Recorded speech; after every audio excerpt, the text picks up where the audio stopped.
Abraham Lincoln, 16th President of the United States, one of the most famous, besides George Washington and Thomas Jefferson.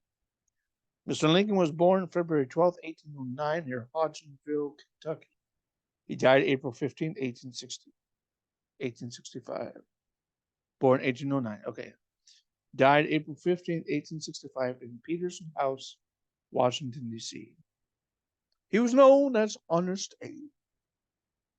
No formal affiliation of religion, attended Presbyterian services in Springfield and Washington, D.C. No higher education, but he was unaware. Enlisted in April 1832 to serve in the Black Hawk War, elected to be captain of the Company of Illinois Volunteers, reenlisted twice more as a private. His father was Thomas Lincoln. Mother was Nancy Hanks. Hanks, like Tom Hanks. Nancy Hanks Lincoln. Stepmother was Sarah Bush Johnston Lincoln, and who wed Thomas in 1819.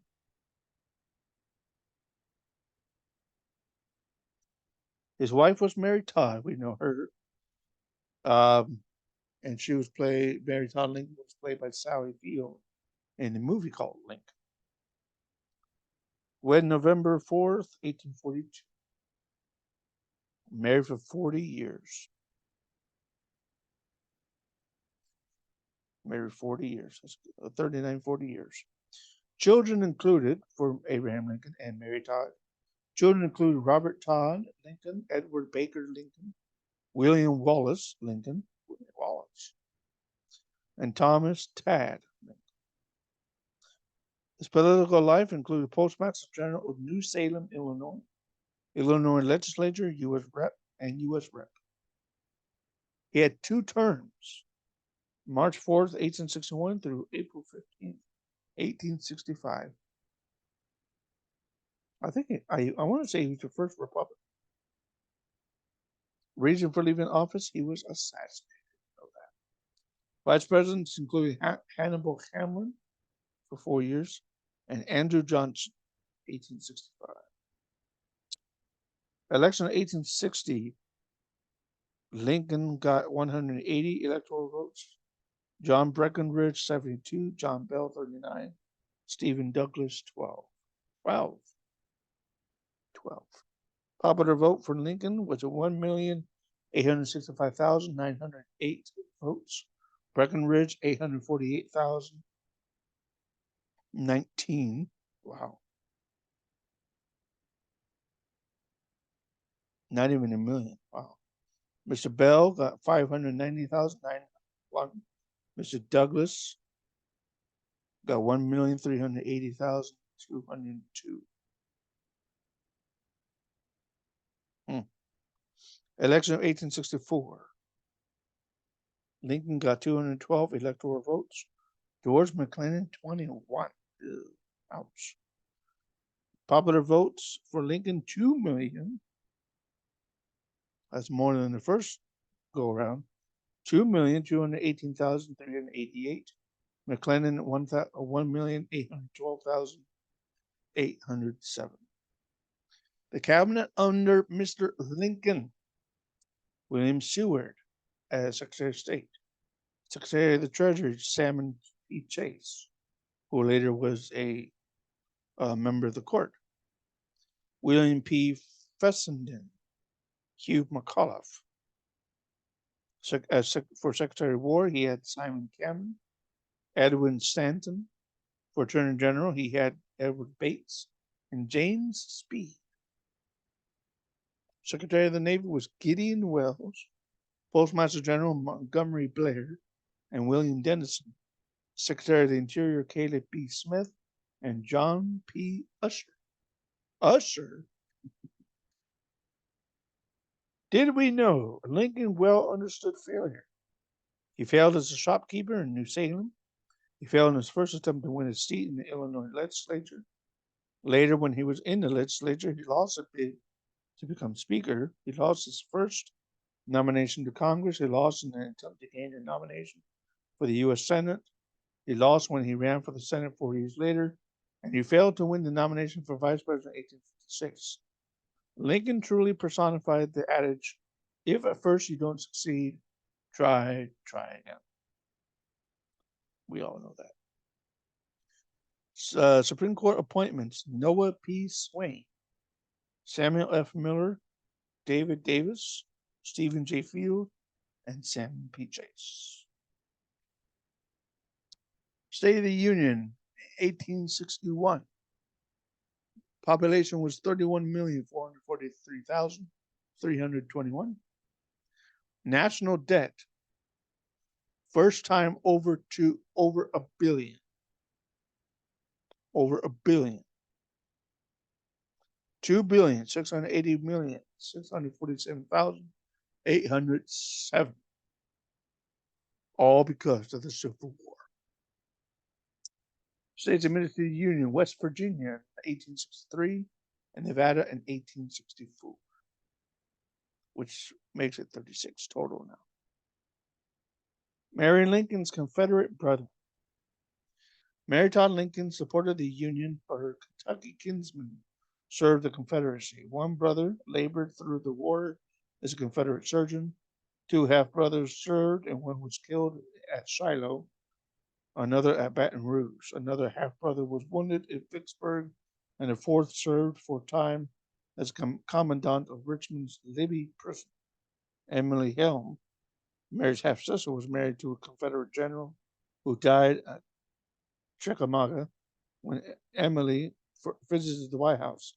The Lincolns experienced a great deal of criticism for providing refuge to a rebel. These circumstances only fueled speculation that the unpopular First Lady was a Confederate spy. In fact, Lincoln testified before a congressional committee regarding his wife's allegiance to the United States. Ooh, didn't know that. Ooh, that had to hurt. Lincoln remains the tallest American president at 6'4". Lincoln was the first president to be born outside of the original 13 colonies. Yeah.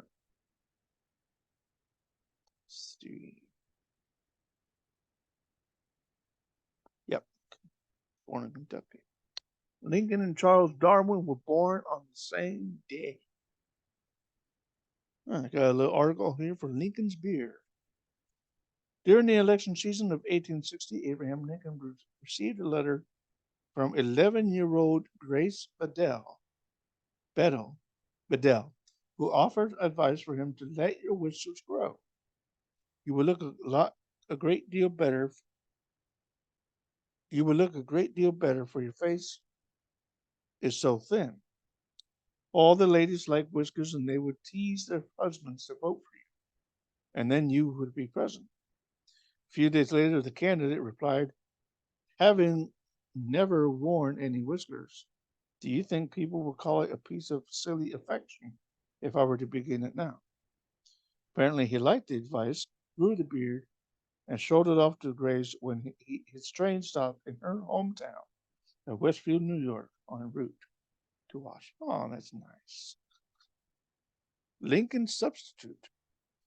Beginning in March 1864, a provost marshal general announced that those men not required to serve in the army could pay a $500 bounty and hire substitutes as a way to be personally represented. In September 1864, John Summerfield Staples, 21-year-old, was walking down Pennsylvania Avenue and was asked if he would be the president's substitute. Staples accepted and served the next 11 months as part of the defenses of Washington.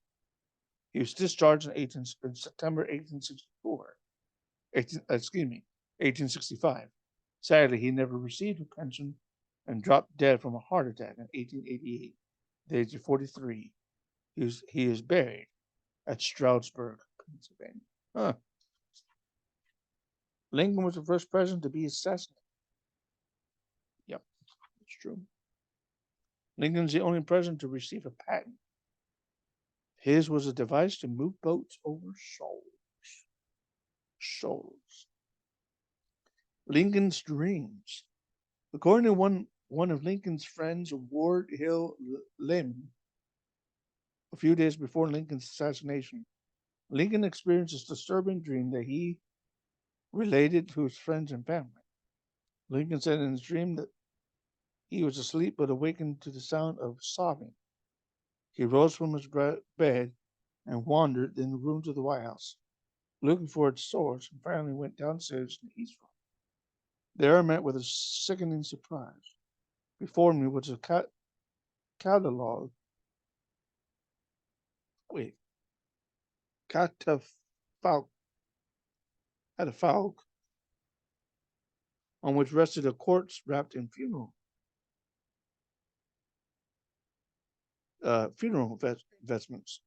Crowds of mourners filled the room, and Lincoln said he asked one of the guards on duty who had died.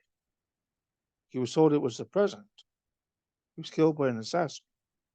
Lincoln awoke from the dream, but admitted it preyed on his mind afterward. Hmm. John Wilkes Booth.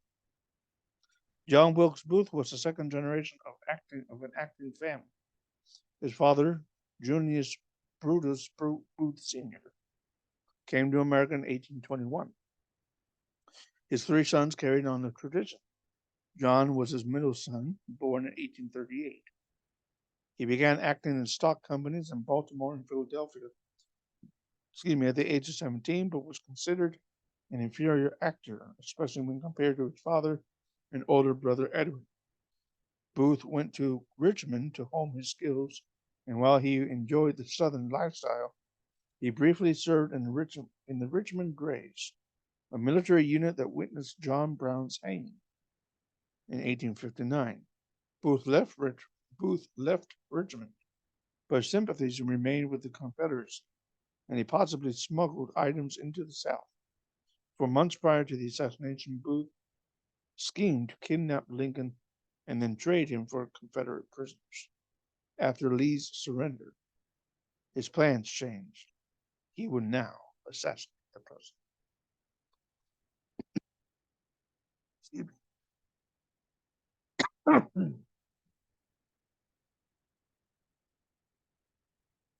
It is believed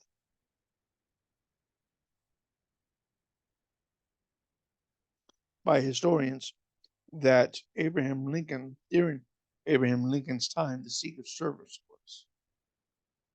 was established. The Secret Service.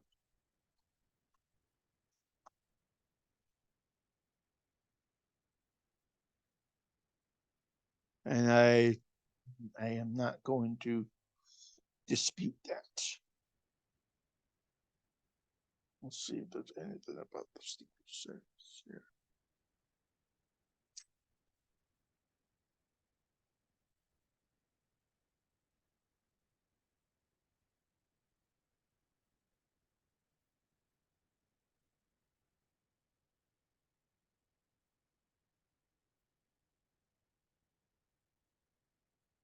Well, Robert E. Lee was around during that time.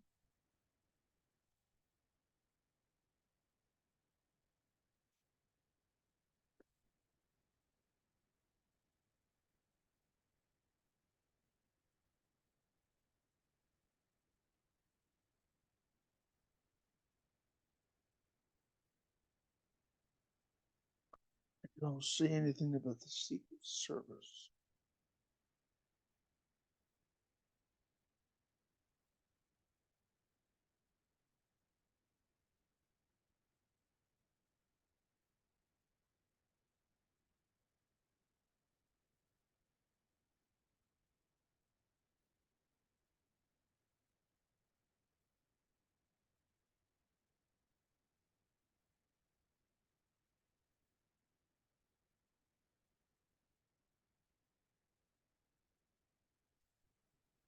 Let's see in the back here if there's anything about Secret Service under S. S-E. Ah, yeah, 191.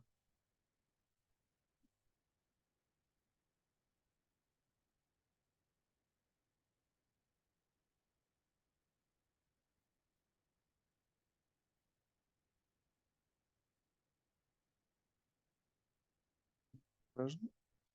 Yeah, he was president. Okay.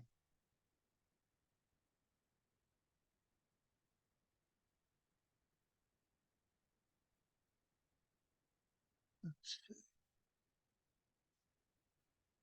191.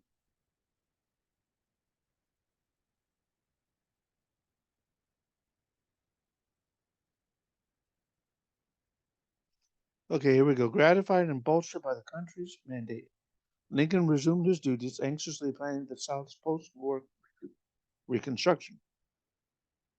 Others, however, were not as pleased with the election results, and the number of threats against the president increased. Would-be conspirators discussed kidnapping and holding him for the ransom of a negotiated peace, while others contemplated assassination. Security was enhanced as more Army guards were assigned to the president. The Secret Service was not commissioned until July 5th, 1865, and only became responsible for the safety of the president after the assassination of President McKinley in 1901. But his safety was still a critical issue.